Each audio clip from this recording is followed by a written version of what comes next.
comenzar con anatomía del oído primero, ¿no? Este es el pabellón auricular, el conducto auditivo externo y la membrana timpánica.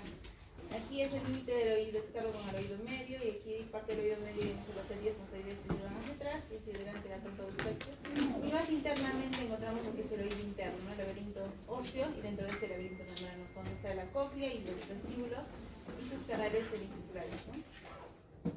Es importante conocer la estructura del pabellón auricular, que vemos que en los 2 tercios superiores está conformado por una estructura cartilaginosa, que le da la forma al pabellón, cubierta por músculos y tejidos, ¿no? Celular subcutáneo en algunas partes y en otras partes solamente piel. Y en la parte inferior, pues es solamente músculo y tejido adiposo y piel, ¿no? No hay tejido cartilaginoso a este nivel. El conducto tiene una forma DC itálica. Al momento de evaluar un paciente vamos a tener que traccionar el pabellón hacia atrás y hacia arriba para poder enderezar este conducto y por tanto poder evaluar la membrana timpánica, ¿ya? Ahora, ¿qué es importante conocer? La inervación del pabellón auricular y del conducto auditivo externo. Tenemos aquí partes, ¿no? El hélix, el antehélix, el trago, el antitrago, el lóbulo, la concha y el conducto auditivo externo. Pero es importante conocer la inervación, ¿no? Aquí la parte superior inervada por el trigémino, el plexo cervical, y aquí el nervio facial, las ramas del nervio facial. Si vemos también el mismo color en el conducto auditivo externo, el nervio facial también está inervando una zona. Y más internamente vamos a ver lo que está en la zona que está inervada por ramas del décimo par, ¿no? ¿Por qué es importante conocer esto? Porque en caso de que presentemos una infección por el virus herpes zóster, vamos a encontrar un síndrome de Ramsay-Hunt. ¿Y qué es el síndrome de Ramsay-Hunt? Una infección que abarca lo que es el nervio facial y por tanto va a tener síntomas asociados a esto. Por ejemplo, lesiones vesiculosas en la concha y una parálisis facial, ¿no? O lesiones tipo vesiculosas también a nivel del conducto, ¿ya? Lo que les decía hace un rato también, no lo mencioné. El conducto auditivo externo tiene una porción que es fibrocartilaginosa externa y una porción ósea en la parte más medial. Si ven aquí hay una piel más gruesa, ¿no? Esta piel más gruesa que está con tejido celular subcutáneo y glándulas, que tenemos las glándulas aluminosas a este nivel. Y en la parte más interna es piel y hueso, no hay tejido celular subcutáneo. Entonces la piel de esta zona es mucho más delicada. ¿Por qué es importante saber esto? Puesto que si tenemos un cuerpo extraño animado a este nivel, el riesgo de lesión va a ser bastante alto, ¿no? Porque a pesar de que parece un mosquito o un insecto que pueda ser muy delicado, puede causar lesiones a nivel de la piel del conducto auditivo externo o incluso la membrana timpánica, ¿ya? Ahora, la membrana timpánica, que viene a ser el límite entre el conducto auditivo externo y el oído medio, tiene 4 cuadrantes, ¿no? Un cuadrante antero superior, posterior superior, antero inferior y posterior inferior. ¿Quién lo delimita? Pues el humbo y el mango del martillo, ¿no? Siempre el mango del martillo dirigido hacia adelante. Por tanto, en este lado vemos, si esto es anterior, va a ser el oído derecho, y si esto es anterior, este va a ser el oído izquierdo. Vemos en la parte superior, que es la pars flácida, y la parte inferior, que es la pars tensa. La pars tensa está conformada por 3 capas. Una capa epitelial, que se continúa con la piel del conducto, una capa intermedia, que es fibrosa, que le da mayor tensión y rigidez, y una capa interna, que es la piel, el tejido mucoso, que se continúa con la mucosa de la caja timpánica. A diferencia de la pars flácida, que es la parte superior, ¿no? Que es de este nivel, tiene solo 2 capas, una capa externa, que es la epitelial, y una capa medial interna, que es la cubierta mucosa, ¿no? Que se continúa con la cubierta mucosa de la caja timpánica y no tiene la capa fibrosa. Entonces, si tenemos un paciente que tenga alguna alteración en la ventilación del oído medio, porque el oído medio se ventila gracias a la trompa de eustaquio, pues lo que se va a alterar primero inicialmente va a ser la zona atical o la zona de la pars flácida, ¿no? Para explorar un oído, pues como cualquier paciente, ¿no? Que venga por cualquier otra patología, primero hacemos una anamnesis en donde preguntamos el tiempo de enfermedad, los síntomas principales, ¿no? Y el tipo de evolución de los síntomas, si ha sido súbito o de forma progresiva. La inspección, ver cómo está el pabellón auricular, y también dentro de la inspección vamos a ver parte de la otoscopía u otomicroscopía. Vemos aquí, ¿no? Diferentes formas de pabellones normales, y para la otoscopía podemos usar un otoscopio o una óptica o con un microscopio, que nosotros lo hacemos, ¿no? Como otorrinos, pero como médicos generales generalmente usan el otoscopio, y que van a encontrar probablemente cuando hagan su serum, ¿no? Entonces la idea es de lo que aprendan acá, muchas de las patologías de oído, de nariz o de faringe son patologías manejables por médicos generales. Por ejemplo, una faringitis lo maneja un médico general. Una otitis también lo pueden manejar, a menos de que esté ya en un grado severo donde tenga muchas secreciones, no sé, ya pues ahí sí lo mandan al otorrino, ¿no? Entonces es importante que sepan un poco diferenciar, diagnosticarlo, porque al año sí van a haber pacientes, tal vez sin una responsabilidad legal, y van a decir, ah, sí, tal tratamiento, o sugerir un tratamiento, o un manejo, o una conducta terapéutica, pero ya cuando estén en el salón no es sugerencia, va a ser su decisión en base a un caso clínico que vaya a venir, o con un paciente que vaya a venir, ¿no?, a su consulta, ya sea en donde estén. Entonces es importante que traten de fijarlo o de aprender cómo podrían aplicar, por eso que les digo, ¿no?, porque es importante para aplicarlo en algún paciente que puedan ver a posterior. Y también para en el examen, porque en el examen les va a venir casos clínicos. Ya, y en la inspección, pues con el otoscopio, ¿qué hacemos? Como les decía, ¿no?, hay que horizontalizar el conducto. ¿Cómo hacemos? Traccionamos el pabellón auricular en el adulto, hacia atrás y hacia arriba. Y con eso enderezamos, como en esta imagen, ¿no?, hacia arriba, y enderezamos el conducto y vemos la membrana timpánica. Y en el niño es un poquito más horizontalizado, entonces solamente se tracciona ligeramente hacia atrás, ¿ya? Y vemos ahí dos tipos de membrana timpánica también normales, una más rosada, otra más pálida, una sin cera, otra con un poquito de cerumen, ¿no? Ambas válidas, ambas normales, sin patología. En la semiología, el paciente va a venir a otorrino por hipoacusia, acúfenos, vértigo, o síntomas según tengan un cuadro infeccioso, una otalgia, otorreas, o si ha habido un antecedente traumático, una otorragia. Un antecedente traumático puede ser una caída, un accidente de tránsito o solamente la manipulación. Ahora, entonces en la patología del oído externo vamos a ver primero las malformaciones del pabellón auricular. Vemos aquí un pabellón auricular normal, ¿no?, y pueden asociarse patologías tipo microtia, ¿no?, que corresponde a una disminución o una alteración en la forma del pabellón auricular, y puede ir independiente o asociado a una atresia, que es la estrechez del conducto auditivo externo o la ausencia de este, ¿no? Entonces estas disgenesis auditivas pueden ir independientes o también asociadas. Un pabellón normal, un tipo 1 que viene a ser un tamaño menor al normal, pero con las características que corresponden a uno normal. La tipo 2, en donde existe un tejido cartilaginoso, pero no es de la misma conformación, ¿no?, y es mucho más pequeño. Hay algunas estructuras que pueden parecer a un oído normal, pero no lo es. En el tipo 3 ya es una masa nada más, donde no se ve incluso el conducto. Y en el tipo 4, donde hay una ausencia completa del conducto y del pabellón auricular. Entonces vemos aquí una similitud en algunos casos, ¿no? Este ya es un tipo 3, este es tipo 2, tipo 4. Ahora, los traumatismos, hay esto de acá. ¿Cómo se manejan?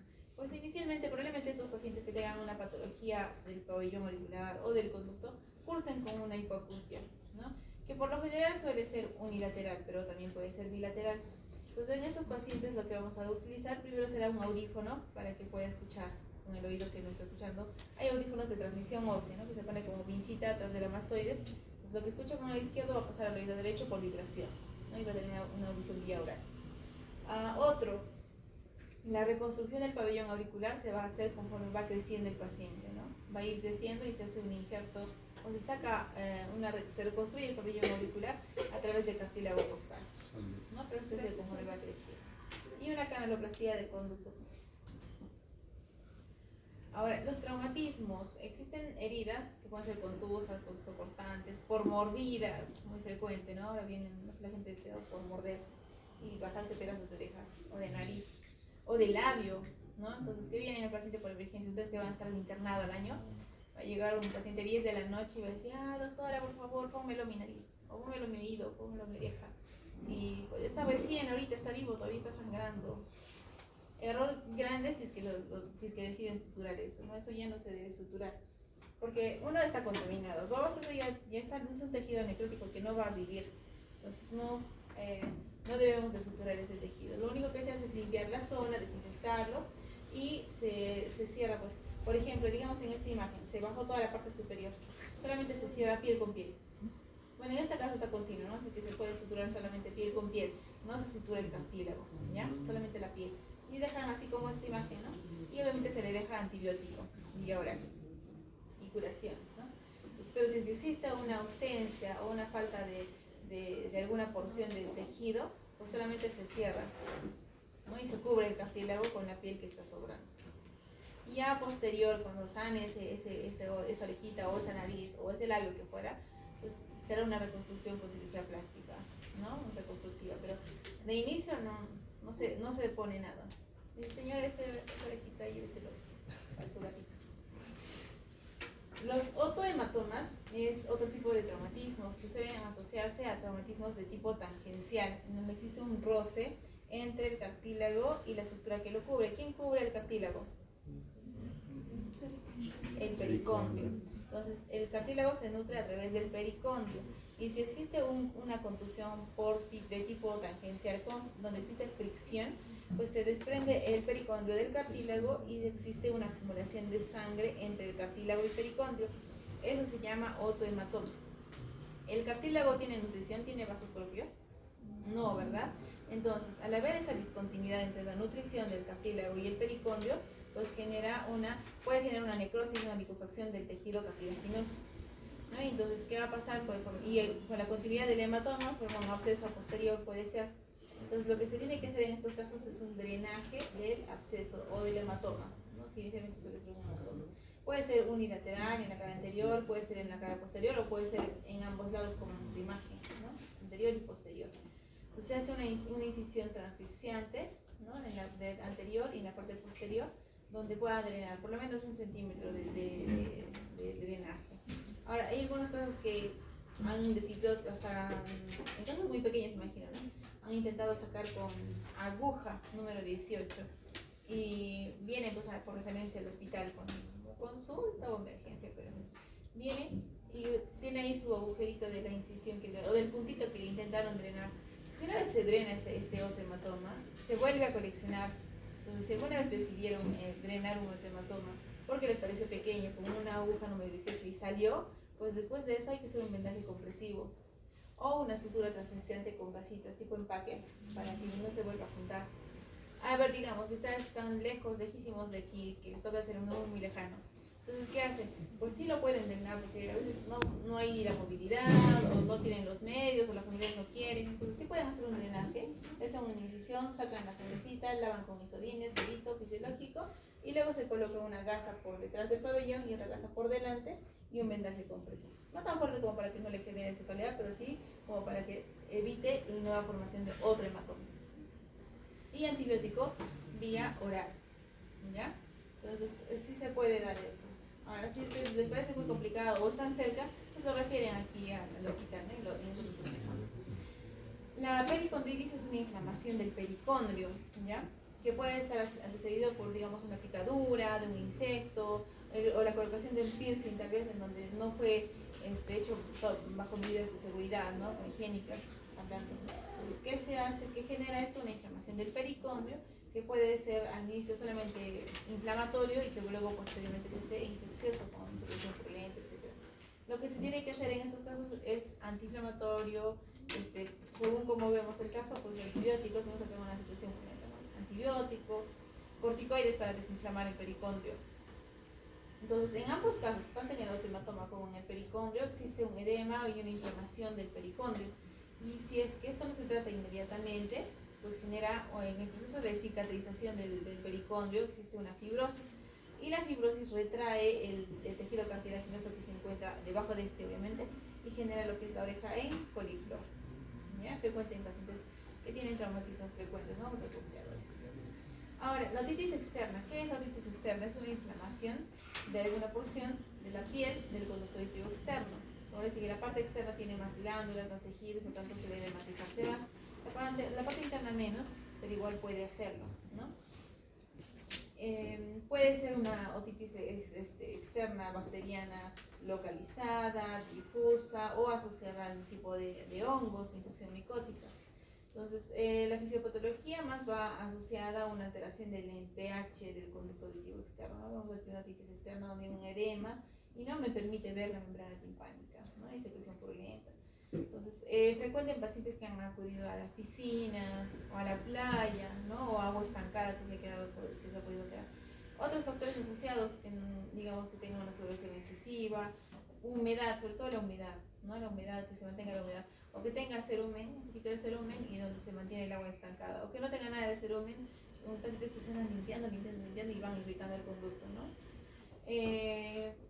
Los gérmenes, ahorita vamos a desarrollar un poquito acerca de esto en un cuadrito, acá está, en un cuadrito donde vamos a ver los tipos de otitis externa que encontramos, ¿ya? La más frecuente es la otitis externa difusa o la otitis del nadador, ¿no? Entonces, si les viene en su examen un caso clínico, paciente que hace 3 semanas estuvo en la piscina, o hace una semana, ahora si les digo que hace un mes fue a la piscina y recién tiene síntomas hace un día, entonces tal vez sea un distractor, no se vayan a confundir tampoco, ¿no? Entonces, la otitis externa difusa es del nadador. El agente etiológico más frecuente es pseudomonas, ¿ya? También no les voy a poner, no digamos, el caso clínico es probablemente sea una otitis externa difusa.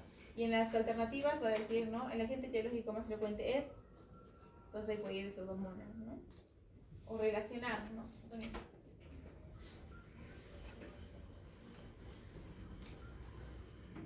Ya. Entonces, la pseudomonas también puede ser estafilococos, estreptococos, menos frecuentemente, pero de inicio o como el más frecuente es la pseudomonas. Los factores predisponentes, como les decía, ¿no? La humedad, el calor, la maceración de las aguas de aguas estancadas que se quedan en el conducto, asociada más al cerumen, o traumatismos. ¿Cómo son los traumatismos? Un paciente que se anda manipulando el conductito con un cuerpo extraño, digamos, un palito de fósforo, o un hisopo, o un ganchito, que suele ser frecuente, pues agarran y, ay, qué bueno que lo fuera. Entonces, ¿qué pasa? Que se lesiona el conducto y tiene ahí sangre, por ejemplo. Si este paciente no se cuida de que no le entre agua al oído, pues la herida que tiene ahí va a generar una infección, ¿no? Entonces, sí puede tener una infección difusa de ese aspecto, pero menos frecuente. Clínica, otalgia. La otalgia es lo característico de esto, ¿no? Y puede tener o no hipoacusia, dependiendo si tiene secreción purulenta o no en el conducto.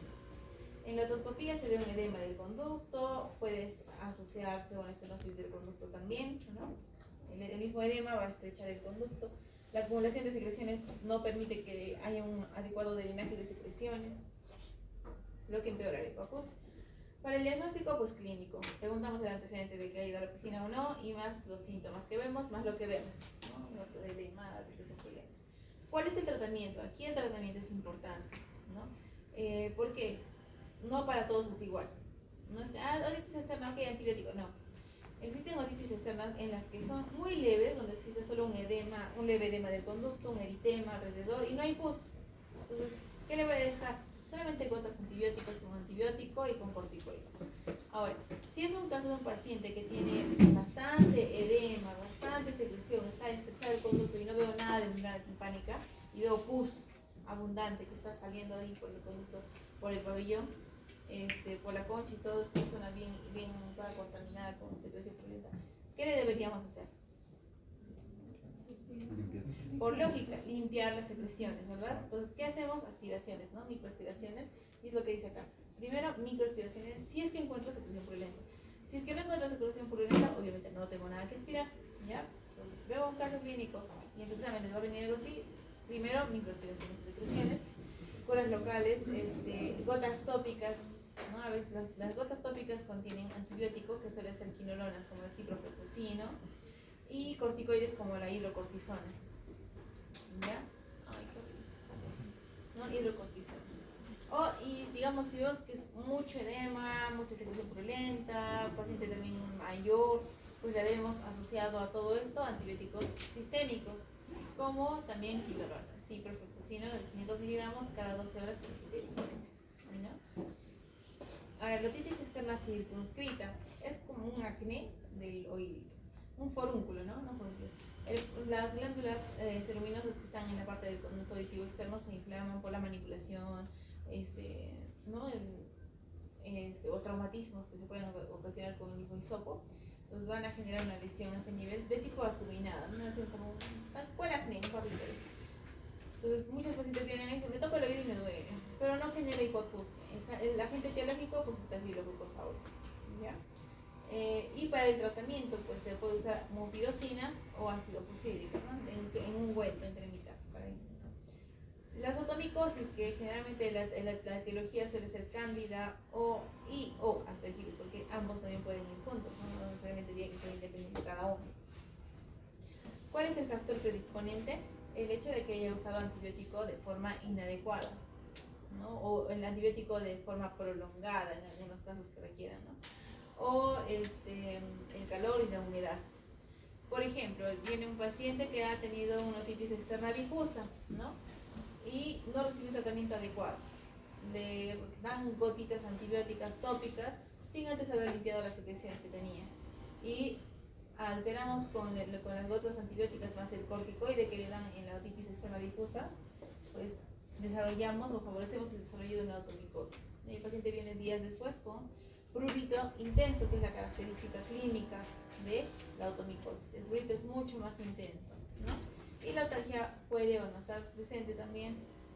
Entonces, ¿qué es lo que se ve en la otoscopía? Pues unas lesiones tipo algodonosas en el conducto en caso de cándida o negruzcas en caso de aspergillus, ¿no?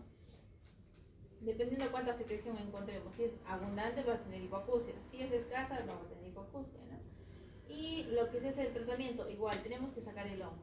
¿Cómo? Con aspiraciones. Hacemos microaspiraciones. Podemos usar curas locales. Existen antimicóticos tópicos como el miconazol, ¿no? El clotrimazol. Ahora podemos dar lo sistémico también, el fluconazol de 150 miligramos, ¿no? Y se puede usar eso. Ahora, no tenemos, digamos, están ustedes lejos y apenas ven una que otra lesioncita en el conducto. No creo que puedan aplicar, pero bueno. Están muy lejano, digamos. Pueden usar el ácido bórico, que viene en polvito, ¿no? Eso sí lo pueden echar al conductito y es una forma de tratar la otitis por micosis en oído, ¿no? O también la violeta de genciana, pero eso sí se utiliza topicando, entonces eso sí lo hacemos nosotros bajo microscopía, ¿no? Bajo microscopía o bajo endoscopía, ¿no? La otitis externa maligna, el agente etiológico, pues aquí es la pseudomonas, ¿no? Y los factores etiológicos, los factores predisponentes es que sea paciente diabético, ¿no? Con edad avanzada o algún grado de inmunosupresión. Ahora, resaltar que en la automicosis también puede estar asociado a algún grado de inmunosupresión, ¿no? Un paciente con VIH, alto riesgo de que haga micosis en cualquier lado, ¿no? Paciente diabético no controlado, también, ¿no? Entonces, no quiere decir que porque en su caso clínico decía diabético con otorrea, es una otitis externa maligna. ¿Por qué? Porque en otitis externa maligna vamos a ver que es un diabético no controlado, ¿no? La autalgia es intensa. A diferencia de una automicosis, donde la autalgia no es el síntoma principal, es el prurito, ¿no? Puede afectar otros pares craneales, puede provocar en la endoscopia vemos un conducto bastante edematizado, tejido de granulación que es importante, osteitis, una lesión de la estructura ósea que está adyacente, ¿no? Y por lo general se encuentra pues la pseudomonas. El tratamiento es quinolonas y cefalosporinas antipseudomónicas que se dan por vía parenteral. ¿Por qué? Porque probablemente este paciente sea un diabético no controlado y que tiene que estar hospitalizado, ¿no? Y por agitación sistémica. Ahora, si se asocia a algún tipo de complicación, pues ya con una derivación. ¿Okay? ¿Qué es el eczema óptico? Básicamente es una frecuente en pacientes con algún grado de atopía, ¿no? Rinitis, asma, y suele ser idiopático y pues se ve una lesión de tipo eczema en el conducto de tipo externo. Y si es que, digamos, el paciente anda manipulando, puede haber una sobreinfección por Staphylococcus aureus. El síntoma es que el paciente va a decir, me pica el oído, pero le pica demasiado, no, me pica a veces, ¿no? A veces me pica y luego ya se pasa. Entonces es un prurito menos intenso que una automicosis y puede o no asociarse a autalgia. En la otoscopía vemos una dermatitis seca, piel descamativa y hay riesgo de sobreinfección por la manipulación, ¿no? ¿Cuál es el tratamiento? Evitar la manipulación y usar cremas humectantes, ¿no? Emolientes e hidratantes. Aquí vemos ejemplos de lo que cada uno. Y en las primeras son una otitis externa difusa, donde se ve un edema del conducto, parte de la membrana timpánica, ¿no? Aquí tenemos una estrechez del conducto, ya no se ve nada, está muy edematizado. En algunos casos se está contactando la piel del conducto, entonces es imposible ver algo. En esos casos sí o sí es antibiótico sistémico, más gotas tópicas con corticoide y antibiótico, ¿no? En este pues es un poquito más leve, ¿no? Se ve el eritema, me permite ver la membrana timpánica, pero se ve un edema de color. Esto es la otitis externa localizada y se ve la lesión acuminada. Esta es micosis, honguito. Este sería cándida. Y aquí las lesiones negruzcas que son de aspergillus. La otitis externa maligna, aquí la lesión de tipo granuloma que les mencionaba. Y este es el eczema óptico, una tilde excavativa, nada más de la parte externa del conducto auditivo externo.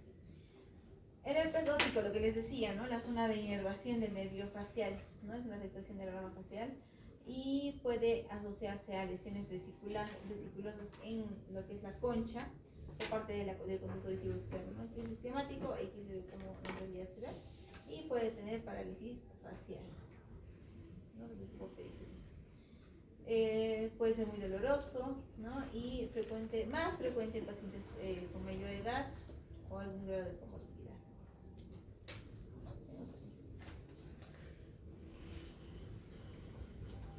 Es bien aburrido repetir la misma clase 3 veces. Ya.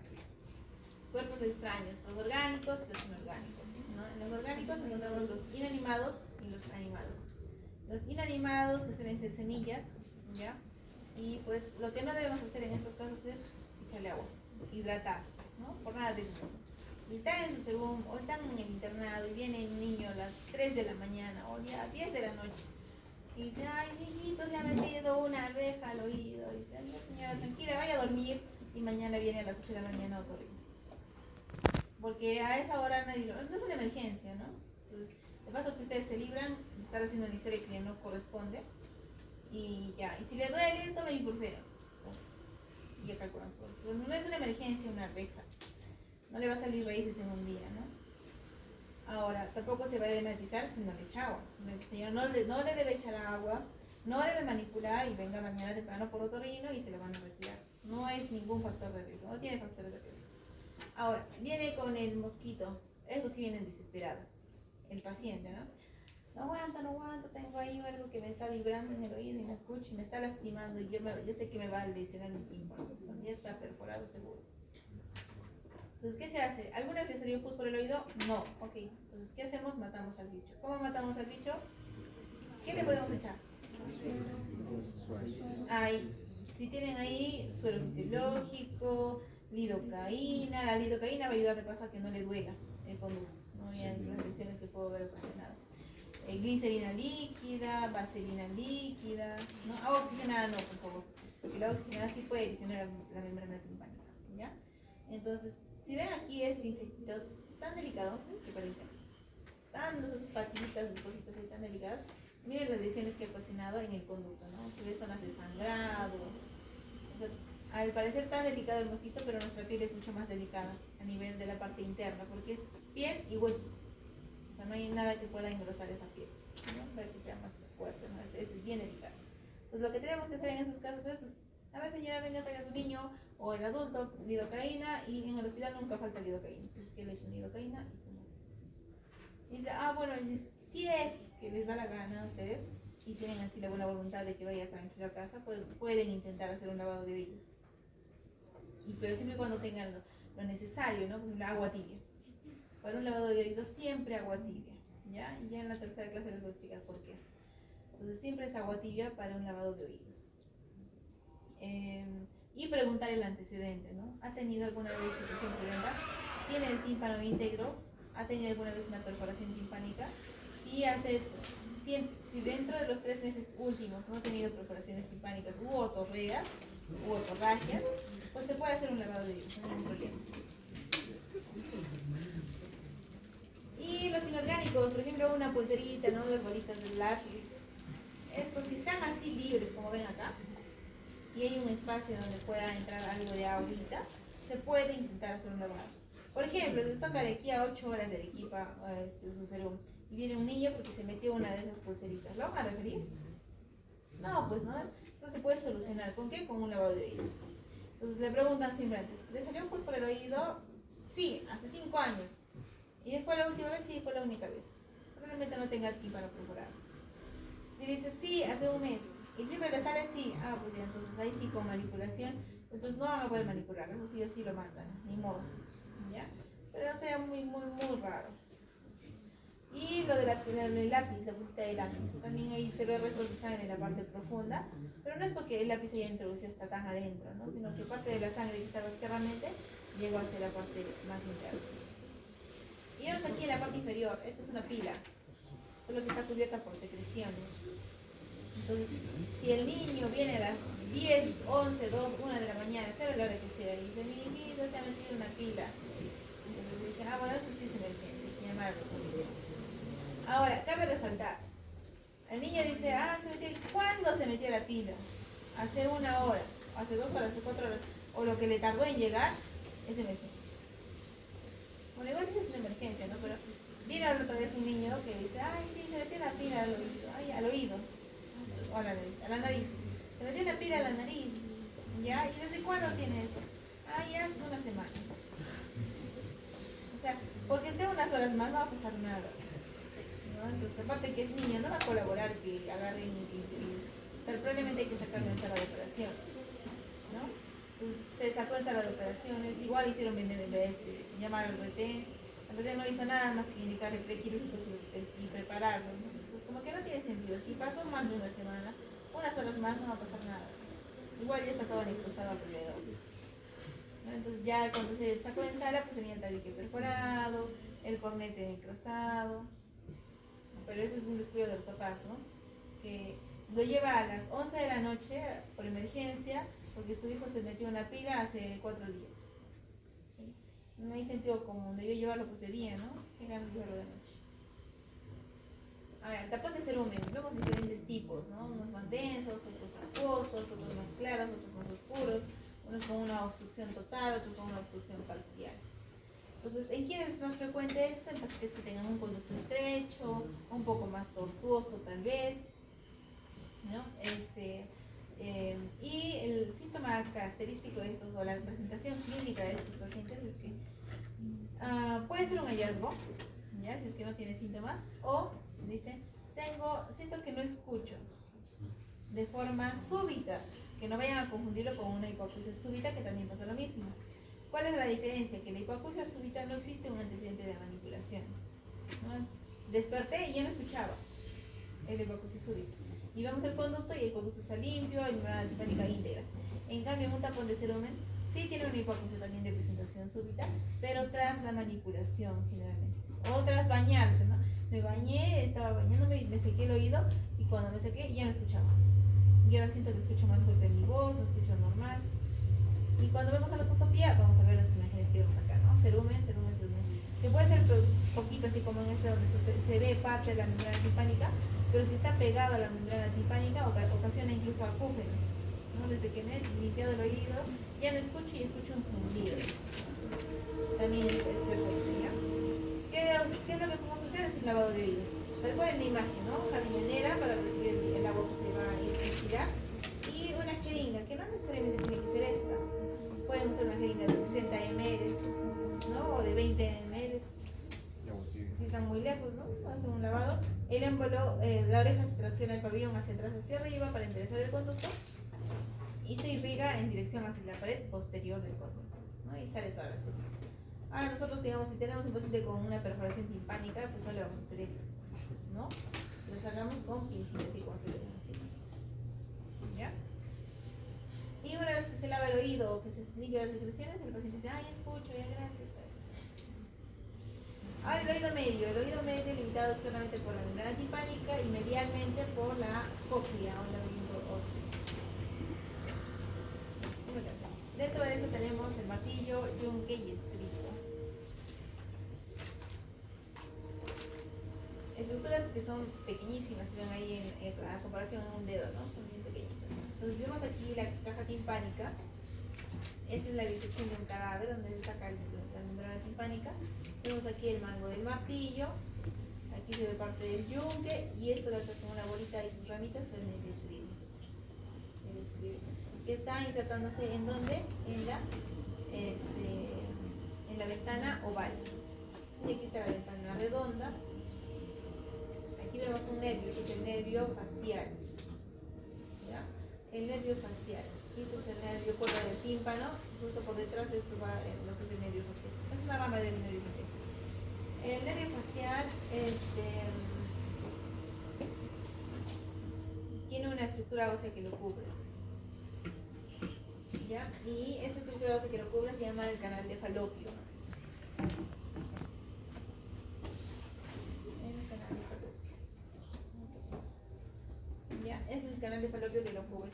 El canal de Falopio puede estar completo o puede estar discontinuo en alguna parte de su trayecto, de su recorrido. Entonces, si está discontinuo en alguna parte y el paciente cursa con una otitis media aguda, que es una infección del oído medio, puede asociarse a una parálisis facial, ¿no? ¿Por qué? Porque no hay el hueso que lo cubre a nivel facial. Pero si está continuo, poco probable que tenga una parálisis. Y por encima de este tenemos lo que es la impresión del nervio, que no se ve por acá, pero aquí atrás está, es la impresión del canal semicircular horizontal del vestíbulo. Hacia adelante la trompa de Eustaquio, hacia atrás la dixoantes que se va a quedar más pequeña. Entonces, una imagen tomográfica y que se compara con el esquema, ¿no? Tímpano y que es el tímpano. Martillo, yunque y estribo, este es martillo, parte del yunque y estribo. Ventana oval, la cóclea, este es la cóclea, este es el vestíbulo, el canal semicircular horizontal, el canal semicircular superior, ¿ya? Y acá se ve parte del nervio facial. Si sacamos aquí esquemáticamente, ¿no? En la membrana timpánica es lo que se sacó, la tapita de este cubo. Vemos hacia más posterior, en la fase medial, lo que es la espira basal de la cóclea, que se llama promontorio. La ventana oval, la ventana redonda, oval, donde se va la platina del estribo. Hacia anterior, este es al revés. Este es anterior y aquí es posterior. ¿Ya? Anterior está la trompa de Eustaquio y esta posterior las vías motoideas.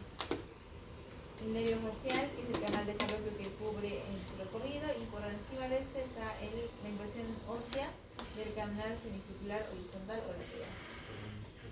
Vemos aquí un oído con una perforación timpánica.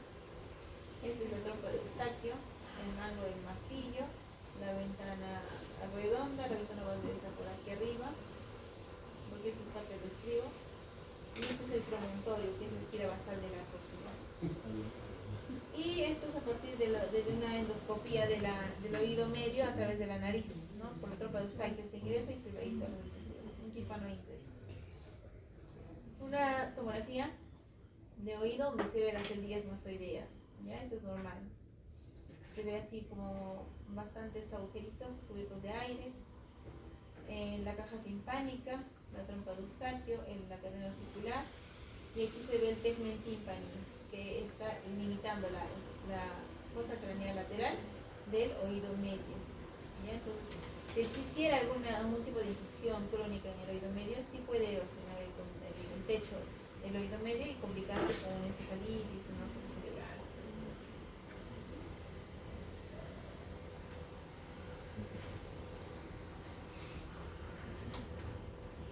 Trompa de Eustaquio. Es aburrido repetir lo mismo. Y voy a repetir otras cosas. Pero no puedo porque sí tengo que preguntar lo mismo a los tres grupos. Ya, bueno. Trompa de Eustaquio. En niños y en adultos. La diferencia es ¿Qué es la diferencia? La angulación. Muy bien. ¿Cuánto es la angulación de un niño? 10 a 15. ¿En el adulto? 30 a 45. Muy bien. Los que estén hablando les voy a mandar puntitos. ¿Tienen la ¿La lista?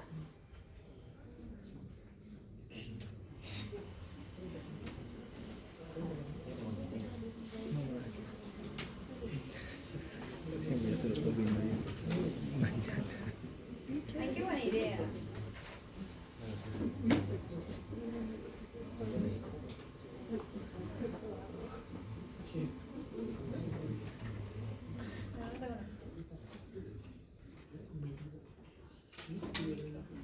Entonces, a ver, préstame la lapicero.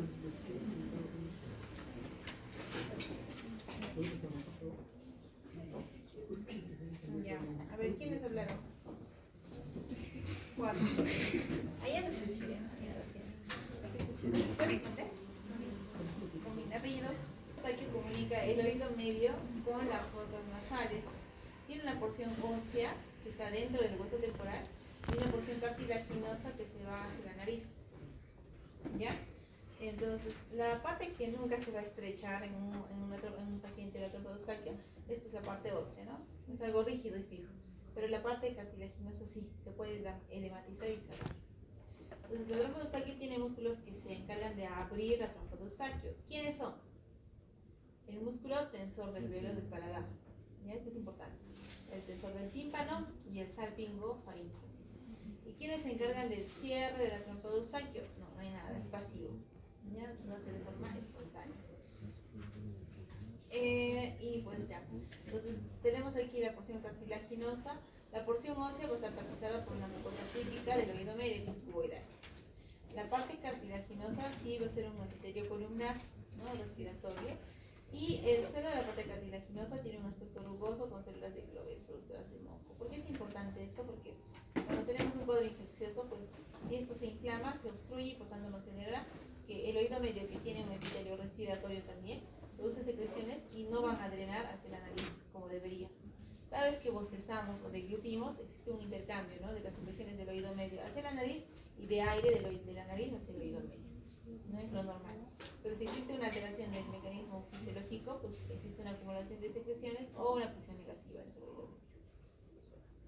¿Cómo evaluamos la trompa de Eustaquio? Mediante una nasofibroscopía, ¿no? Con una camarita por la nariz, ¿no? Una fibra flexible, y detrás de la cola del cornete inferior, su cornete superior, medio e inferior, vemos un orificio que es la trompa de Eustaquio, el drenaje de la trompa de Eustaquio.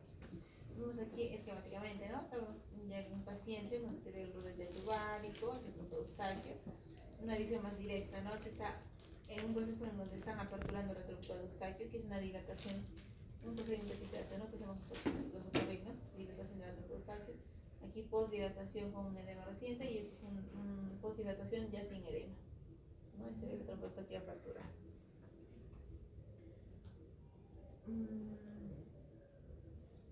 Patología inflamatoria del oído medio. La ototubaritis. ¿Qué es la ototubaritis? Una inflamación de la trompa de Eustaquio. ¿Qué es la tuba? No, la trompa de Eustaquio, tubaritis. ¿Qué se inflama? Pues toda la trompa de Eustaquio, pero se edematiza y se obstruye la porción cartilaginosa, ¿no? Entonces, lo que ocasiona es una alteración en cuanto al drenaje de las secreciones que se producen normalmente en el oído medio, y por tanto, pues se ve aquí como en la imagen, ¿no? Un nivel hidroaéreo, un poquito una burbujita y secreción dentro del oído medio. ¿Qué diferencia la ototubaritis de una otitis media aguda? Que aquí no hay dolor, porque no está inflamado. Es un tímpano sano, ¿no? Se ve todo rosadito, normal, no hay dolor. Bueno, más adelante hacemos una otitis media secretora. La ototubaritis es un cuadro agudo que pasa tras un cuadro infeccioso reciente, ¿no? Tuvo un pequeño resfrío y, digamos, generó la inflamación, y más un paciente que fue, digamos, alérgico, ¿no? Tiene una inflamación de la mucosa nasal, pues genera una obstrucción de esta zona, o por la inflamación aguda, y pues genera la que las secreciones se acumulen con el oído medio. ¿Cuál es el tratamiento? Pues no se hace una incisión, no se hace una incisión ni timpanotomía. En estos casos no, solamente se desinflama la trompa de Eustaquio a nivel de la fosa nasal mediante el uso de corticoides nasales. ¿Qué tipo? Mometasona, propicazona, ¿no? Asociado a antihistamínicos orales, ¿ya? Ahora, en la otitis media aguda es una inflamación o una infección del revestimiento mucoperióstico, ¿no? De la caja timpánica, que puede ir asociada a una inflamación de la mastoides, ¿no? Y generalmente se da por frecuentemente en la edad infantil, entre los 6 y 24 meses, primer pico, y en los 5 a 6 años, segundo pico. La etiología es, pues, tenemos entre los virus y las bacterias. Esto se lo van a tener que aprender sí o sí, porque son los mismos gérmenes que pasa en nariz, en oído y en faringe, ¿no? Entonces, como que se lo aprende para todo otorrino, ¿no? Es que, voy a tener que memorizar, no, está fácil, ¿no? Streptococcus pneumoniae, Haemophilus influenzae y Moraxella catarrhalis. Y son los mismos que dan una infección ya sea en nariz o en oído. Y el virus incisional respiratorio para influenza e influenza. Ahora, la incidencia de las otitis medias agudas ha bajado bastante por el uso de las vacunas, ¿no? Que tiene varias cepas del Streptococcus pneumoniae y también del Haemophilus influenzae. Pero pese a eso, la fisiopatología propia de una alteración anatómica o la horizontalidad de la trompa de Eustaquio sí favorece el hecho de que desarrolle una otitis media aguda. Factores de riesgo, como los antecedentes familiares, más frecuente en niños que niñas. Va a depender la recurrencia según a qué edad fue el primer episodio de otitis media aguda. Alguna deficiencia inmunológica, ¿no? Anormalidades craneofaciales. ¿Por qué las anormalidades craneofaciales? Un Down, por ejemplo. Su conducto tiene la cabecita un poquito más achatada. Por tanto, la trompa de Eustaquio va a ser casi siempre horizontalizada, mucho más horizontal y por mucho más tiempo, ¿no? Incluso va a ser adulto y va a tener una trompa de Eustaquio más horizontalizada. La lactancia materna, ausencia de lactancia materna es un factor de riesgo, ¿no? Porque esta va a proteger por los inmunoglóbulos. Y los epidemiológicos, pues la asistencia a una guardería, el uso de chupón por la presión negativa, presencia de fumadores en el núcleo familiar, porque genera un proceso inflamatorio también pasivo. Y el invierno porque puede estar asociado a un cuadro respiratorio previo, ¿no? En la etiopatogenia, que genera una inflamación, o sea, el proceso infeccioso que existe en la rinofaringe va a ocasionar una inflamación del drenaje de la trompa de Eustaquio que se encuentra en la nasofaringe. Luego genera una colonización de la trompa de Eustaquio y por último esa colonización pasa a lo que es el oído medio, ¿no? Los microorganismos llegan hacia la trompa, hacia el oído medio, existe una mayor vasodilatación y exudado e infiltración leucocitaria en el oído medio, lo que va a llevar a una acumulación de secreciones en la caja timpánica. Esta acumulación de secreciones en el oído medio genera una mayor presión dentro del oído medio. Esa presión que genera las secreciones genera dolor en el paciente. Las secreciones van a generar hipoacusia, ¿no? Eso no permite que pase el sonido, ¿no? Dolor e hipoacusia. Y si es que, digamos, esto no es tratado, pues las secreciones van a buscar una puerta de salida. La trompa que está estrecha y no sale por ahí, entonces va a romper la membrana timpánica y presenta la supuración, que es la otitis media crónica, media aguda supurativa. Entonces existen tres fases, ¿no? La congestiva, la exudativa y la supurativa.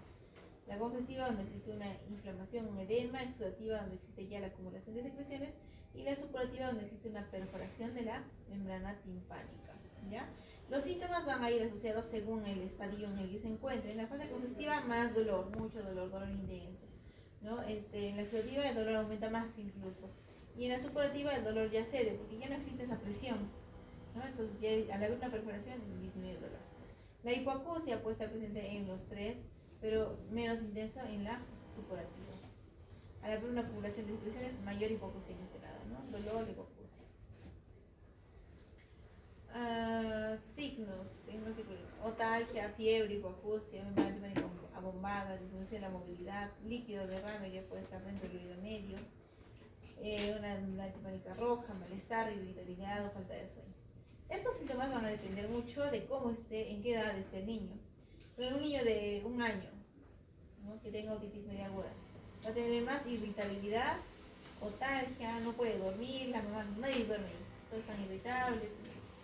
Pues si es un niño de 7, 8 años, va a decir: me duele el oído, tengo fiebre, me quema la cabeza, no escucho, ¿no?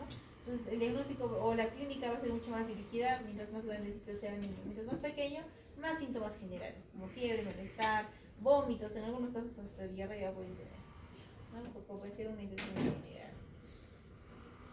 ¿Cuál es el tratamiento? Primero resolver el síntoma, ¿no?, que es el dolor, por el que acuden por emergencia, porque sí vienen por emergencia. Le doy ibuprofeno, paracetamol, ¿no? Y para reducir las recurrencias, es decir, lo ideal es esperar y ver.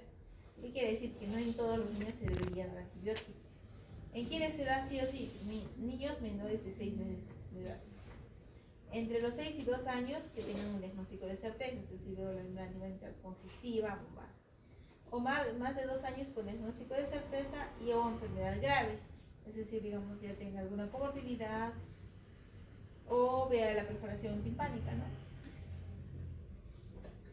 o abundante secreción.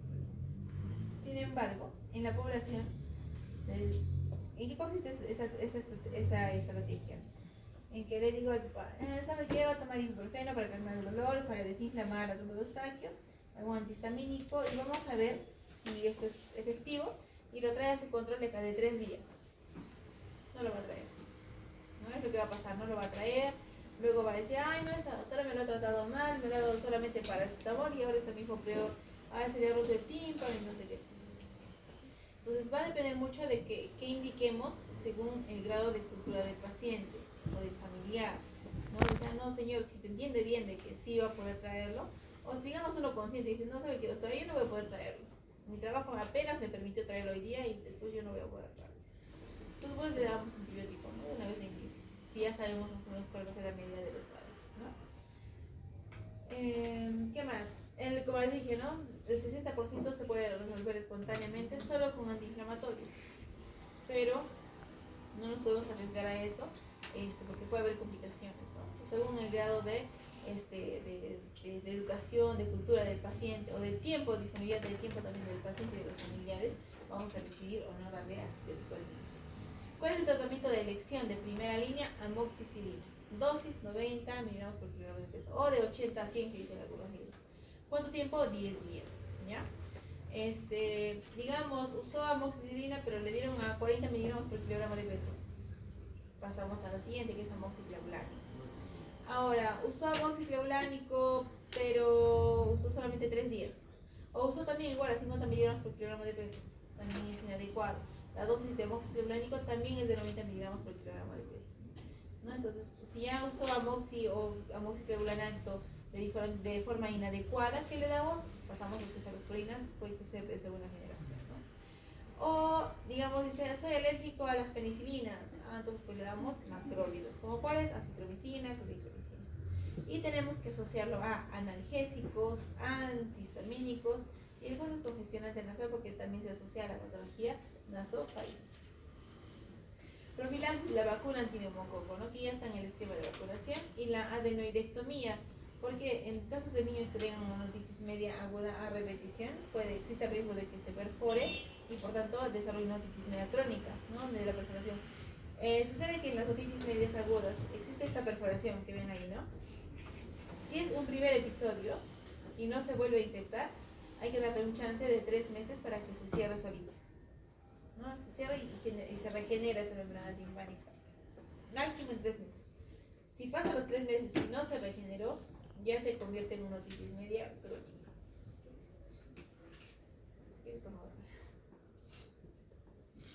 Ya. Y la adenoidectomía. ¿Por qué? Porque justo en la parte posterior de la nasofaringe, donde vemos aquí la trompa de Eustaquio, ven aquí atrás de esta es la trompa de Eustaquio, justo detrás de esto es donde se forma el tejido adenoideo. Están las adenoides, son las amígdalas, ¿no? Pero detrás a nivel de cabo en los niños. Entonces, si ese tejido adenoideo está hipertrófico, va a generar una obstrucción mecánica de la trompa de Eustaquio, ¿no? Entonces, si genera una obstrucción mecánica de la trompa de Eustaquio, el paciente va a tener una otitis media aguda a repetición, probablemente. Entonces, ¿cuál sería ahí la profilaxis? Pues sacar las adenoides, ¿no? Una adenoidectomía. Adenoidectomía, ¿ya? Ahora, si somos muy agresivos con la adenoidectomía, a veces nos excedemos, la emoción nos embarga. La estrategia aquí es donde se forman las adenoides. Entonces, si es muy grande, va a obstruir todo, ¿no? Pues a veces cuando sacamos los adenoides, raspamos todo eso, se hace como un curetaje, ¿ya? Saca toda esta zona y podemos lesionar parte del rodete tubárico.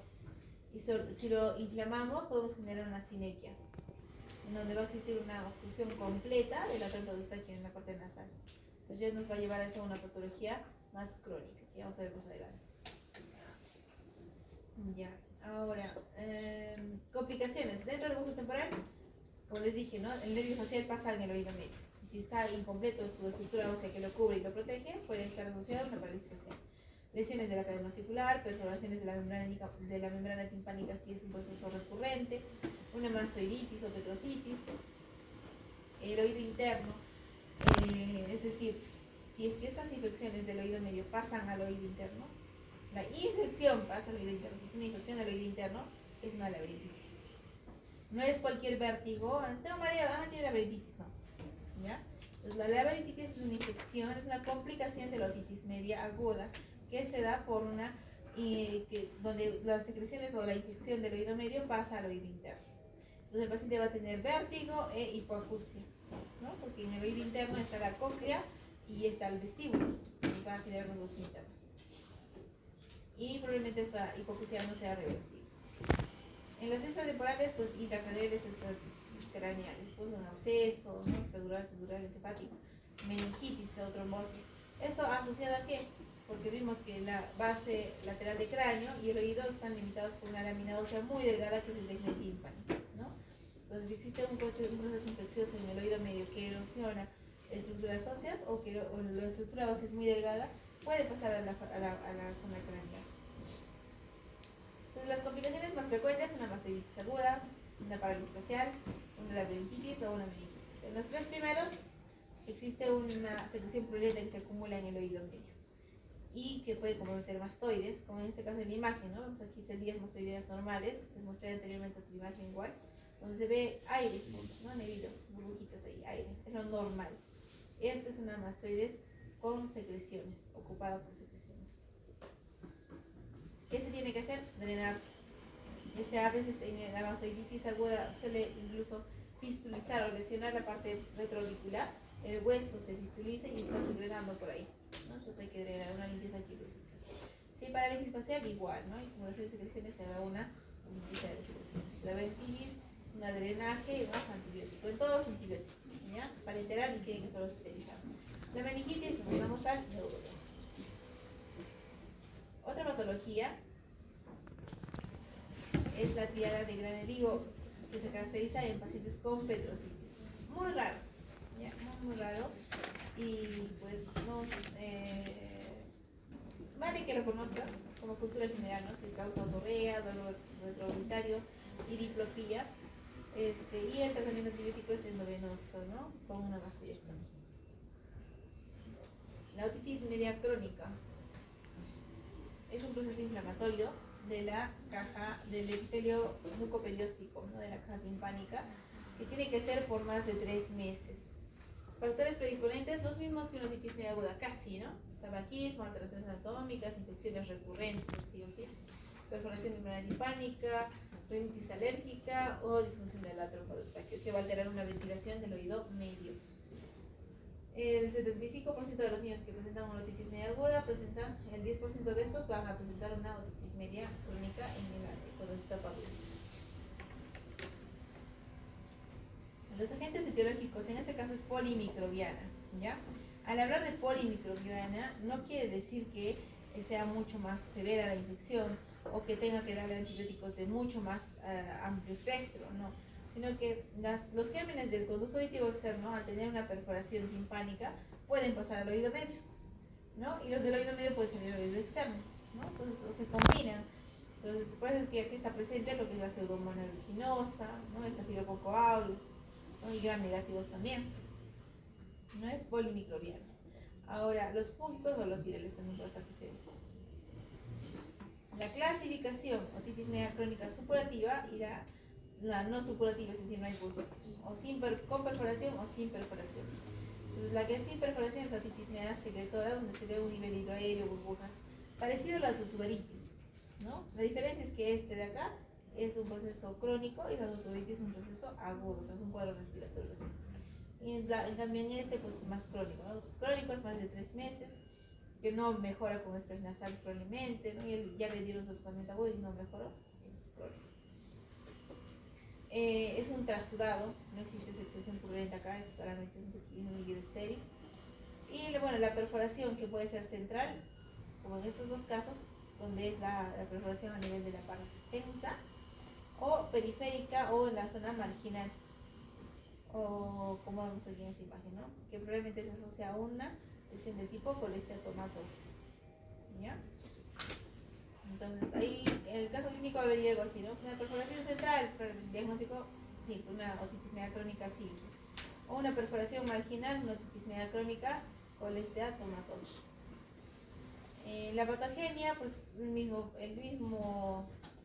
mismos factores, ¿no? Una alteración del trombo eustaquio, una edema, fibrosis de la caja timpánica, de la trompa de eustaquio, proliferación de la mucosa y mayor producción de secreciones.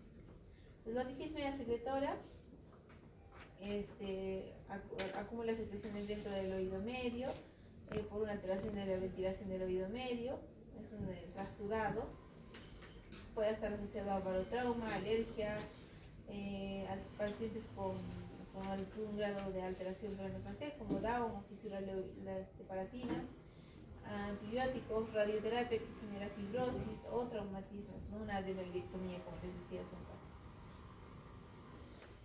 Entonces, la trompa de Eustaquio tiene tres funciones. Uno, protección del oído medio, eliminación de secreciones del oído medio y la ventilación del oído medio. ¿Y en quienes sospechamos una alteración de esto? En niños que tengan hipertrofia de adenoides o en adultos que puedan sospechar una alteración a nivel de cabo. Síntomas. Entonces estos niños van a decir, ay, no siento nada, normal. La mamá va a decir, es que mi hijito escucha con el volumen demasiado alto y me grita, todo el tiempo está gritando. Entonces sí tiene un grado de hipoacusia. El niño piensa que escucha su voz, por eso es que grita más, ¿no? Puede tener acúfenos, me suma el oído y la sensación de presión o chasquido, ¿no? Abre la boca y suena como burbujitas, ¿no? Mastica y se ponen burbujitas, ¿no? ¿Cómo hacemos el diagnóstico? Un interrogatorio, todos los síntomas que mencionamos anteriormente.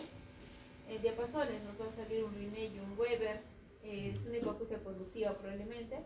Entonces el Rinne va a ser negativo en el oído que esté afectado y el Weber va a lateralizar hacia el lado enfermo.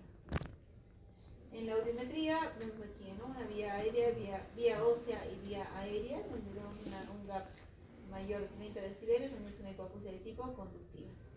Y la timpanometría o impedanciometría, que es lo mismo, nos va a salir una curva tipo B.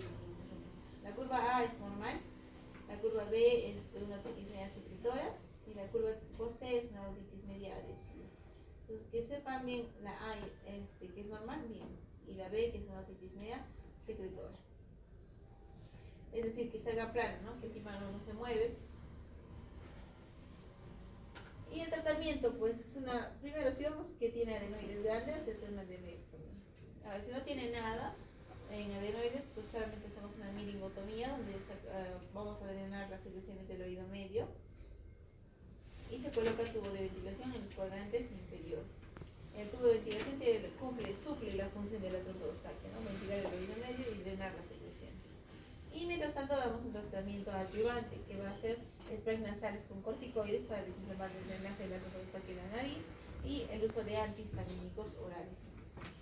Ahora, la otitis media crónica simple es un proceso inflamatorio crónico del oído medio, ¿no? Donde existe una perforación timpánica que suele ser central en la parte extensa, puede ser amplia como en la primera imagen o pequeña como en las otras dos imágenes, ¿no? Al paciente, cada vez que le entre agua al oído, se baña y no se protege de que no le entre agua al oído, pues le va a salir pus, va a tener otorrea recurrente con la transexposición a agua. Síntomas: otorrea, puede ser mucoide, mucopurulenta o purulenta. La hipoacusia de inicio es de tipo conductiva, es decir, de transmisión. ¿Por qué? Porque el tímpano ya no vibra completamente. Pero con la recurrencia de infecciones, las citoquinas proinflamatorias que están en el oído medio pueden pasar hacia el oído interno y a través de la ventana oval, redonda, ¿no? Entonces genera ya una hipoacusia de tipo mixta o neurosensorial más adelante. Lo que les decía, ¿no? La otorrea puede tener exacerbaciones o remisiones según si la exposición a agua al oído medio, osteitis, una destrucción de la cadena, y la hipoacusia que puede ser progresiva, ¿no? De inicio conductiva, luego mixta y por último neurosensorial. El tratamiento es quirúrgico, se hace una condrotimpanoplastia. En la otitis media crónica de tipo colistetomatosa es una lesión crónica con comportamiento pseudotumoral. Es decir, se come todo en su camino, ¿ya? Como una bola de nieve. Va arrasando con tejido, huesos, nervios, cartílagos, pequeño en su camino. Entonces, se trata de un epitelio escamoso queratinizado que suele organizarse a nivel del ático o la porción de la pars flácida, ¿no? Y que contienen enzimas proteolíticas y metaloproteasas que hacen que se organicen, ¿no? Y favorezcan la migración de queratinocitos. Por tanto, cada vez va creciendo más, y mientras va creciendo más, va erosionando estructuras de su camino, que pueden ser estructuras óseas como, por ejemplo, que dijimos en el oído medio que está el canal del nervio facial, pues lo erosiona y se determina con parálisis facial. O está el canal semicircular horizontal, erosiona este conducto, esa piel, este hueso del conducto, y va a tener vértigo constante, ¿no? O erosiona lo que es el tegmen timpani, que es el límite entre la fosa craneal lateral y el oído medio, pues puede complicarse con una encefalitis, una meningitis, ¿no? Entonces es importante por eso diagnosticar una otitis media crónica colestetomatosa y tratarla, ¿ya? El diagnóstico y conducción conductiva de inicio, pero ya posterior neurosis cerebral. Esto es importante. En su caso clínico va a venir paciente de tal medio que tiene una otorrea fétida, no responde al tratamiento antibiótico, además de una otorrea intermitente continua. ¿Cuál es el diagnóstico? Otitis media crónica colestetomatosa. Ahora, no les digo que solamente les digo que tiene un paciente de 40 años que desde hace 5 años tiene una otorrea, ¿no? Y en la automicroscopía se le ve una perforación timpánica marginal. Marginales de colestetomatosa, ¿ya? O presencia de pólipos, o escamas blanquecinas a nivel del ático, o destrucción de la cadena circular, ¿no? Entonces son signos clínicos que vamos a ver en la endoscopía y que son importantes porque se pueden diferenciar, ¿ya? Y la hipoacusia, la audiometría, pues va a ser una hipoacusia conductiva de inicio, pero si ya tiene unos 10-15 años de evolución, probablemente sea de tipo neurosensorial. El tratamiento, si es que es un cuadro agudo, se da tratamiento antibiótico tópico o sistémico según cada caso, y cuando ya haya pasado el cuadro infeccioso agudo, se propone una cirugía que es la timpanoplastia más una mastoidectomía. Entonces aquí vemos una otitis media crónica colestetomatosa, una perforación marginal con erosión de las estructuras óseas. Aquí hay presencia de un pólipo, ¿no? Y aquí en este caso de inicio una hipoacusia conductiva, por tanto un Riné negativo, digamos, en el oído derecho y positivo en el izquierdo, y un Weber que lateraliza al oído derecho. Eso es una hipoacusia conductiva. Cuando se hace mixta, cuando el Riné es negativo en el oído derecho, pero el Weber se lateraliza al izquierdo, ya tiene un componente mixto, ¿no?